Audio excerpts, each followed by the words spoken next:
күйеуімен сөйлеспесе, кешке қарай мысалы күтеді, күйеуі келеді. Қаншама әйелдердің қазіргі шағымы ол күйеуім телефонын қолына тастамайды дейді. Ойлаңыз, дастарханның басында да. Өткен жолы бір жерде мен нені айтып қалғам ғой? Біздің үйдің ережесі, біз дастарханның басында тамақтанған кезде телефонды жақындатпаймыз деп бір жерде айттым, біздің үйдің ережесі деп. Ешкім телефон ұстамайды дастарханның басында. Біреу телефон ұстап барып қолын жуып келу керек деген сияқты. Телефон бірақ дастархан қойылмайды, шарты деп айтқам ғой бір жерде. Соны бір жігіт, ой, керемет ереже екен, мен қолданып жүрмін дейді ғой.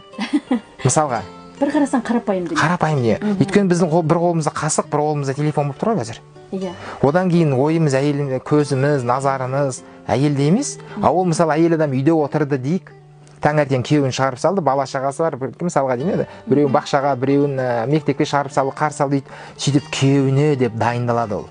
Күйеу енді күткен күйеу келген кезде тамақты бәрін бір қалай бір әдемі тамақ дайындасам, қалай бір оны қуандырсам деген әйелге, ол қалай деп тамақ ішіп алады. Көңілінің бәрі телефонда, содан барып жатып мүмкін мысалға деймін енді. Егер сол жерде отырып тыңдаса әйелін,